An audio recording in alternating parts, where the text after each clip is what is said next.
Sephora stores are everywhere you are. So just pop in. When you need a brown lip to match your 90s playlist. A confidence boost before your interview? Or a last-minute gift for mom's birthday. There's always a Sephora near you. Just pop in. Use our store locator to find your local Sephora or Sephora at Kohl's. Feel your max with Brooks Running and the all-new Ghost Max 2. They're the shoes you deserve, designed to streamline your stride and help protect your body. Treat yourself to feel-good landings on an ultra-high stack of super comfy nitrogen-infused cushion that takes the edge off every step, every day. The Brooks Ghost Max 2. You know, technically, they're a form of self-care. Brooks, let's run there. Head to brooksrunning.com to learn more. The Dental Download podcast is your source for insight from conversations with fellow dentists, specialists, and leaders in the industry. With new episodes every Monday morning, I'm your host, Dr. Haley. Let's get into this week's episode. Hello, everyone. Happy Monday. Welcome back to another episode of the Dental Download podcast. I'm so happy that you're here tuning in to listen this week. If it's your first time listening or you're not a consistent listener, the format of the show is episodes every single Monday morning. I release them at 5 a.m. Eastern Standard Time, and they alternate between a guest, and then the next week will be just me, such as what you're listening to right now, and then the following week would be a guest, and then it would be back to another solo episode. And in these solo episodes, there's a lot of chatting, life updates as I'm going through my own personal journey as a new practicing general dentist. And I usually pick either a submission question from you all to address in a solo episode, or I just pick something kind of timely for what's going on in my life, which is actually what I did today. So the topic, as you saw from the title, is when should you start advanced CE when you're a new dentist? So how soon are people really taking CE classes? What kind of classes are they taking? Should you do like a giant continuum course through one of the big institutes like Dawson, Spear, Pankey, Coyce, or should you just pick one-off classes? Should you find the more affordable classes, even if they're maybe just as good value? Like, how are people shopping around? What's the recommendation? Obviously, I'm coming at you with the perspective of a colleague, a peer that's in that same state. I'm not someone that's already gone through it all and knows everything there is to know, but I can give my own perspective, what my owner doctor has told me, and then perspectives from other dentists that I collected from Instagram. But before we get into the topic of a solo episode, I do the same introduction every single solo episode.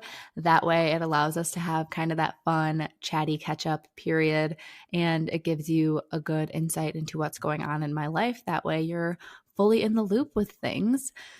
So we always start off with a life update, and this is probably a very exciting one, especially if you've listened to any of the finance episodes or month-to-month check-ins as a new dentist. I always talk about finances there as well. So we were debating if we can financially go ahead with buying a home eventually, or we were toying around with the idea of building a home. And it went from toying around to very seriously researching to very seriously, we're about to send the deposit probably very soon, probably before next solo episode is even up. I can definitely give an update if we officially close the deal on building a house, my fiance and I. We would start the building process next year, early next year, like January or February, and then it would be done about 4 or so months after our wedding that we would move in. So it's very, very exciting. And I went through a process with the financial planner for dentists that I work with. I did an episode with him. John Kahn is his name, and he is from Twin Leaf Financial Advisors. So if you're interested in a dentist financial planner, that is who I am currently working with.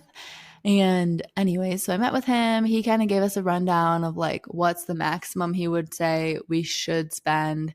What does he actually recommend should we spend, is what we were thinking in budget or not between my income and my fiance's income.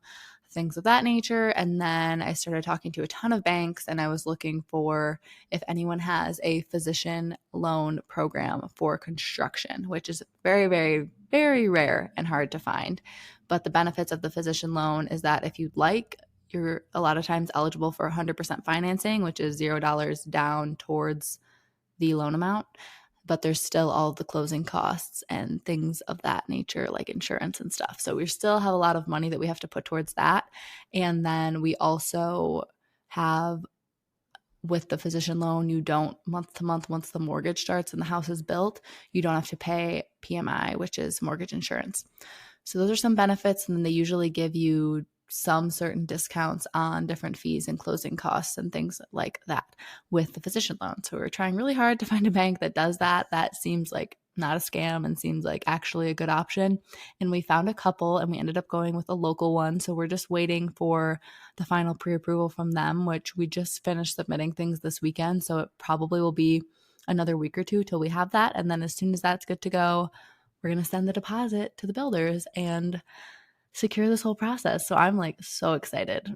We're mostly like planned for the wedding, so it doesn't seem stressful and overwhelming to me to be building a house simultaneously while planning a wedding, but that might change in the new year when we're actually in the nitty-gritty of building the house, and then we're several months out from our wedding. Maybe it'll be a lot all at once, but right now it seems like pretty much everything for the wedding is set to go, which I'm grateful that we did all of that very early. So at this point, I can kind of just focus on the house, which is very exciting. I've got like my inspiration boards going. Eventually we'll go to different like showrooms, Home Depot, Lowe's, pick out all the finishes and things because it'll be a fully custom home, which is such an amazing blessing. And I'm so excited that we can start our family with a home that we love. That's just how we want it. It's a very, very wonderful opportunity that we have. So long life update, but I feel like if I was a listener, I would want to know. And I can definitely do an episode about how maybe like the finances of it all work with building a house coming out of school. Again, it's probably not the most financially sound decision. Renting for 3, 4, 5 years would probably be better. Obviously, we'd save even more money, but it's all kind of within reason. And, you know, cost to build and costs in general are only going to keep going up. So that's something to keep in mind, why it might be more beneficial to do it sooner. We plan to stay in this place for a while. I don't know if I'd necessarily call it our forever home, but it'll be a long time. I would say at least 10 to 15 years. So in that way, it's kind of a worthwhile investment, and not like I think we're going to make money off of it. I just mean it's a good place to put our money because we're at least going to have time to eventually start paying more towards that principal as we go through the loan process. And yeah, I can, if anyone's interested in how it works, I can certainly make an episode kind of all about the building process and the financing of it all, because throughout that I did learn a lot about the physician loan for just buying a home. And that's way easier and way more common. And most banks have that program. If you just want to buy an existing home, you can pretty much do that at almost every bank with a physician loan. And it's a lovely, lovely product for loans that they offer. The next thing we go through in the intro is my rec of the week recommendation. I think I've said this before, but I'm going to say it again this week because I just love it that much. And that is my Hatch alarm clock. I love it. I love it. I love it. I love it. I highly recommend it. I got it probably 2 years ago at this point on a Black Friday sale. And I love it not just for waking up as an alarm clock, but I love it for going to sleep as well. I have it set for a really nice night routine and really relaxing music that kind of dims down into then just like these peaceful cricket noises that usually I'm asleep by the time that comes on. But if for some reason I'm having a hard time falling asleep, it's just very nice. It feels like you have the windows open in the summer months or something. It's all very peaceful. And then I, of course, love the alarm clock features of it all, the wake up stuff. They have so many like fun little sounds and songs that you can pick if you want something like more silly, which sometimes I've been doing them just to keep me on my toes in the morning. But typically I have more, again, of like a peaceful wake up sound that's not as jarring to your nervous system as a lot of the iPhone sounds. And I actually have the older Hatch, which I don't even think they sell anymore, but they do sell them at like TJ Maxx and things. Sometimes you can get them for super cheap.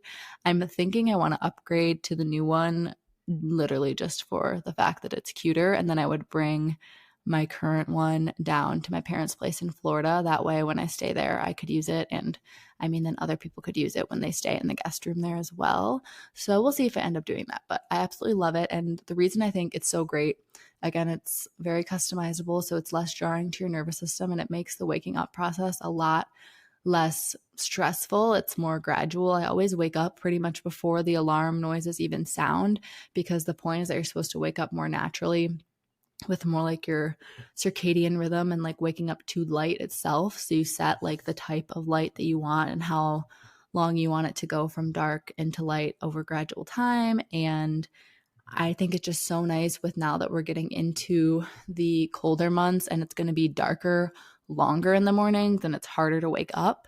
The Hatch just does such a good job combating that. And I mean, I've had it for a long time. Like, I highly, highly recommend it. So that is my recommendation of the week. My motivator this week. So I've been noticing both of my strengths and my weaknesses while I'm at work. Of course, I've been taking notes of what's still a struggle, but also areas that I've been growing. And I can look with a lens through all of that and say, okay, I have grown a ton in my goals from the start of September to now that it's the end of the month. We work with a coaching program at my office. So we meet with them at the start of every month and the end of every month. So you could imagine, like, last Thursday was our end of the month meeting, and then Tuesday morning we're meeting with them again at the 1st of October. So they're pretty back-to-back meetings, but different topics. And of course, they have us set different personal goals, go over our group goals, more like long-term goals and short-term goals, all of those things. And my goal was that I wanted to be more brave and more bold. I didn't want to be held back by my own perception of how people will react to what I say and be denying them the full story and the full truth about what's going on with their teeth and their oral health, even if it's not good news. It can be really scary to come in as a new provider and say, hey, so every single one of your teeth is fractured and cracking, and if you don't do anything about it, they're going to cause you pain, and then by that point, they need to be extracted. Well, that's a lot. And what did you just plan? Oh, maybe you're planning, maybe it's not every tooth, but maybe it's 7 crowns. Someone's going to think, who's this new dentist? Like, what are they talking about? No one's ever said this to me before. Maybe they'll think that. But it doesn't really matter, because what matters is that you're doing your job as a doctor to let them know the state of their oral health. So not being afraid, not being timid, and being more bold was my goal. And I can say that I have grown a ton in that over the month. I'm much, much more confident, and I'm much more curious and wanting to get to know patients, how they got to where they are, and just letting them know how we can help them at our office, like all the different offerings that we have and how we can get them from a place where each time they come in, another tooth is breaking, another tooth is having problems, how we can fix everything all in a couple visits and get them into an actual maintenance mode where they don't have to dread coming to the dentist because, oh, it's going to be another thing I have to fix. So that was a lot of what I was working on in September, and I feel like I've been doing a good job. There's obviously a ton of places I can improve, or, oh man, like I said generally what I wanted to say, but the way I said it wasn't ideal, something like that. I have a lot of critiques for myself still in a lot of areas to grow, but the fact that I addressed the issue at all is still better than a couple months ago. So it's motivating me to see growth and to know that there's more areas that I can improve. The last part of the intro is one thing that I learned this week, some kind of takeaway from life as a dentist this week. I would say this is something that I frequently have to remind myself, is that it's better to humble yourself and fix something in the moment than try to deal with it later, and you're going to end up with way more problems, and it's going to be super, super annoying. Like, let's say you're doing a digital impression and you see an undercut, or you see that something's not smooth, or it tells you that you're going to have insufficient occlusal reduction and you're going to have problems. It's tempting to be like, oh, I'll just adjust the opposing tooth, or oh, like the cement will fill that gap, it's fine. But it causes you so many headaches when you do that, and it's just not worth it. And it's much more worth it to spend an extra 3 minutes in that moment and fix the tooth, rescan, than dealing with all of the repercussions of thinking that those 3 minutes are so much time, when in reality, all the other issues you're going to have, and then maybe something so bad that you had to even redo the crown later because you have an open margin or something. Like, that's so much more work and time than the reality of how long it takes you to fix and rescan or reimpress if you're doing a physical impression. But now we'll have a quick word from our sponsor, and then we will get into talking about my experience with the CE course that I recently went to, and we'll finish with sharing some insight from dentists on what they say about what courses are recommended and kind of the differences between them. Raise your hand if you've been putting off getting disability insurance. Jim Katchmar from Doctors Disability Specialists can help educate you about your options. I have personally worked with Jim to ensure that my strategy is appropriate for me. He took the time to explain key terms and make me feel really good about my decision.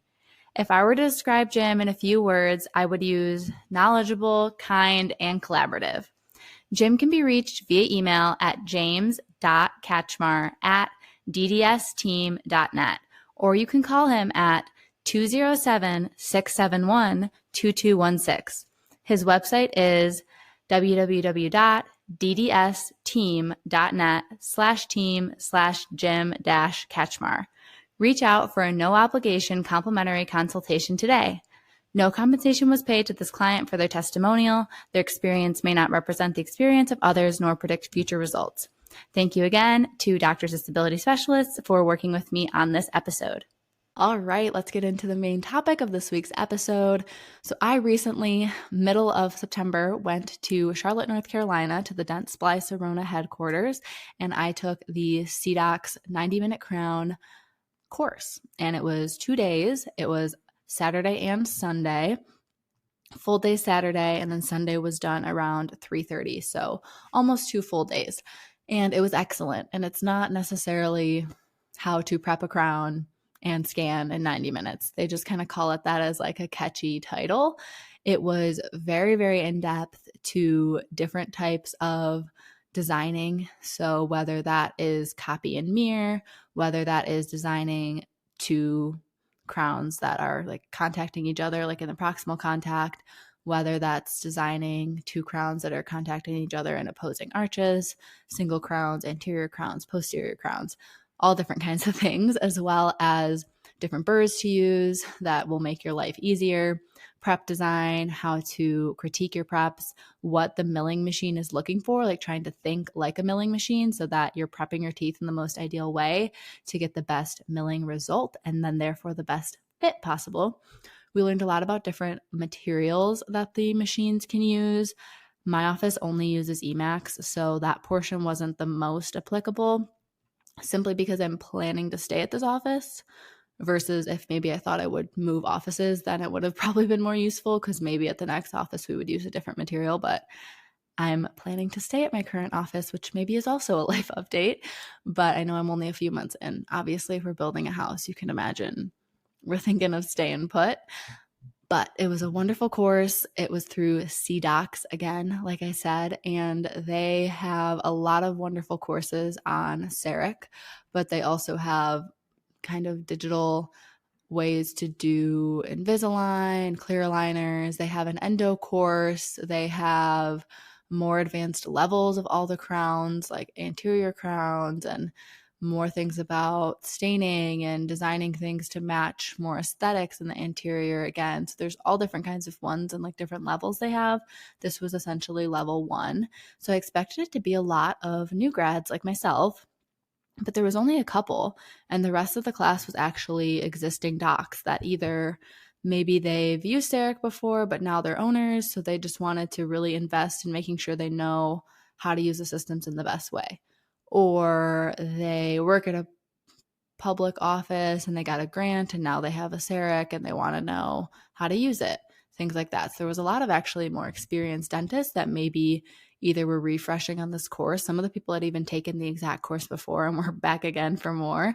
So it was very interesting that it wasn't necessarily mostly all new grads, even though it was like their level 1 course offering. Overall, though, the reason I went in September, I started work in June, I graduated back in May, was because that's what my owner doctor told me to do. I was super eager, even in March, April, to get going on CE, and I was trying to really push to do the Arrowhead new dentist pathway, which involved a good amount of pre-work. So I thought, oh, if I can get my owner to sign off on this pathway, I can do the pre-work now before I even start working, because it's like digital online stuff. And then I can take the courses at this date and this date and this date. And then I'll be doing implants and I'll have a better understanding of occlusion all by the new year, like next January. But he didn't distinctly say no. He just said, okay, slow down a bit.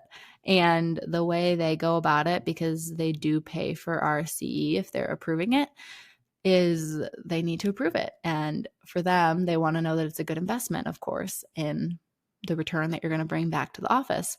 So usually, unless they know someone that took the course, it's less likely that they're going to approve it. So this course, all of the doctors themselves had taken and had great things to say. And I only have wonderful things to say as well. It was super applicable. I came back on day one and was doing things slightly different and making improvements to what I did before. And you could think, well, why didn't you take it in June? That way you would have known all the information sooner into practicing. And I mean, we know enough to safely do a crown prep coming out of school. It's part of what they teach us and test us on with our licensing and everything. But the owner's thought was it's going to be a much more useful investment and a useful course if you've already done a good amount of crowns at the office, because then you know what issues you run into and you can ask better questions about troubleshooting, and you'll know, oh my gosh, like now I see why this happens because I was prepping this way. And it's just going to make a lot more light bulbs click and be more useful. And he was totally right. So I think that was a nice time to do it. I feel like August or September would have been a good time, and September was totally fine. So a couple months into working, assuming that you're doing a good amount of crowns, I think is then a good time to go take a CE on that, especially something like this that's very in-depth. And I mean, I don't know how much all CEs are, but I would say it's still expensive. It was several $1,000s plus your travel and everything getting out there. So I don't think you want to go into it willy-nilly without a game plan. That's really all I have to say about it, though. So I'm glad that I have my little list pulled up here from other dentists about their input on when to start advanced CE. For myself, I know I mentioned I'm very interested in that Arrowhead dental pathway for new grads. That has occlusion, implants, and full arch restorations. And those are in Utah. So I really want to do that. None of my office other dentists have experience with it. So I'll have to use experiences from the other dentists that are recommending it to me to try to get them to approve me to take the course. Courses, it's more of like a bundle, but you're getting, I forget, like 60 something hours for a fraction of what that would cost if you were paying full price as a dentist. And it's through a dental lab. So maybe that's why, if you're wondering, well, what's the catch? Probably because they're going to tell you, like, use us to design your implant crowns or to make your anterior veneer cases, whatever. But I've heard that it's absolutely excellent, and it really makes a lot of things click, and you just level up your skills dramatically through doing this. So I would love to do that and then eventually start placing our single implants at the office. Other dentists do single implants, and then one of the doctors does all on X cases. So not necessarily that I'm going to be doing crazy surgery, but those kind of straightforward hole-in-one implant cases, I think they're happy to let me do because they're kind of at another level and doing other things. So that's, in my mind, the next thing that I would like to do. I also would enjoy going back to CDOCs and doing their endo CE. I think that would be really, really helpful for me and improve my confidence a bit. I've done 2 root canals outside of school so far. There just hasn't been any patients that need them for premolars up. I haven't dabbled in any molars, but I'm comfortable doing anterior and premolars. But other than the 2 that I did, we haven't had any. We're planning a ton of molars. So the other associate that does the All on X also does endo. So he is staying very, very busy with the internal referrals that I've been giving him.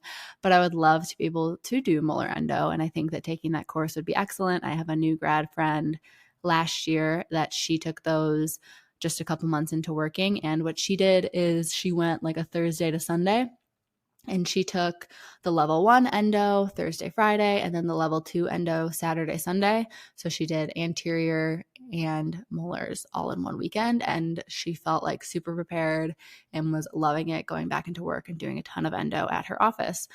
So I would love to do that one, and I think that would be more likely to get approved just because it's from CDOCs. And again, that's an organization that they are comfortable with and feel that they're going to get their money's worth in investing and sending me out there.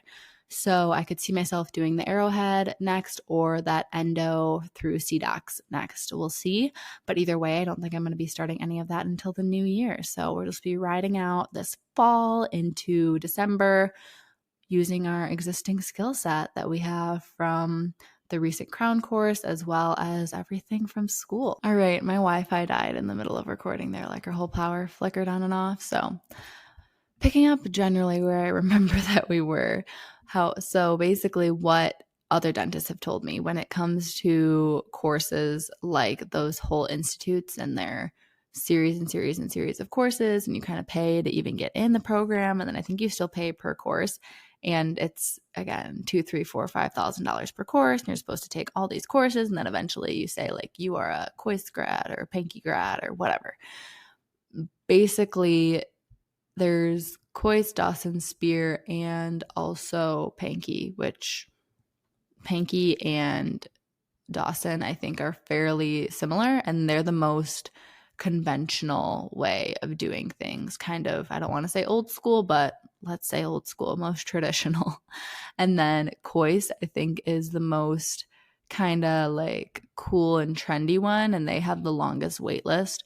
But I have to imagine, like, you could just host more courses, so they probably have a long wait list because they want to say they have a long wait list. Like, you could just get more instructors hosted at new locations, like do more to not have a wait list. So I'm sure there's some psychology that goes into them choosing to say that they have a long wait list. And then lastly is Spear, and that one is most closely affiliated with CDOCs, the one that I was doing down in North Carolina. And then CDOCs also has an Arizona campus, same as Spear is Arizona. So like sometimes they overlap is what I'm trying to say. I have essentially been told, obviously, if you want to spend the money doing one of those institutes all the way through, I'm sure you'll feel well trained and you put a lot of money into it. I'm sure you'll feel happy that you did it. But most people tell me not worth it and just kind of do CE as you go and things that are applicable to what you want to learn. And certain courses in the pathway might not even be applicable to you, but you kind of have to take them anyways to like complete the continuum. And again, just very, very, very expensive. So especially for new grads, most people tell me don't bother, at least at the beginning, kind of get your footing. And then if that's something you still want to do, then get on the wait list or apply for those institutes. As for endo, like I said, there's the CDOCs course / Spear. I've also been recommended Aaron Nichols' course. It's called How to Molar Endo Build Up and Crown in 1 hour, and that's going to be out in Florida. And extractions, I've also had his course, again, Aaron Nicholas, recommended to me as well. And you could do all of that in one long weekend. You could do the extraction course and the endo course. And then extraction, most people say just do public service work, whether that's at local public health clinics, free clinics, or you could go abroad and do service trips as well, like outreach trips. Anything that's going to give you a lot of repetition is how you're going to get better at extractions, is what people say. You don't necessarily need to pay for a course for it, is the general consensus. Implant wise, you want to do something that's going to give you hands-on experience placing simulated implants, and it's going to likely cost you over $15,000 is the generalization that I've heard. So People say Implant Pathway is one of the most popular ones, and their course again starts with 35 hours of online training, and then you go to the session 2. So the first session's online. The session 2 is going to be hosted all throughout the country in different locations. So there would be in-person session 2, and then you go back and do the in-person session 3, and that's only at the Arizona headquarters. So overall, that's 3 different modules and training sessions, and they do have a new dentist discount, but again, it's fairly expensive, but you're getting a lot of training out of it. As I mentioned, Arrowhead has a component of implants as one of their sessions that you do. There's liveimplanttraining.com, that's out of Florida, that you do their course. And then my associate doctor that I work with that does all the surgery, actually, he did an in-person course in New York, but he said a lot of his skills he just gains through online study groups like Implant Pathway. And then if you're interested in full mouth rehab and learning more about occlusion and things, that would be, again, you can dip your toes in with the Arrowhead bundle. And then I've also been recommended the Full Arch Club is a great place to look. So with all that said, I would say it's going to be different for each person, of course. And basically, you want to find a good line of getting your footing as a new grad at your office and just getting really good at the basics, but also knowing that you're worth investing in and starting to take something, I would say, within your first year out at least.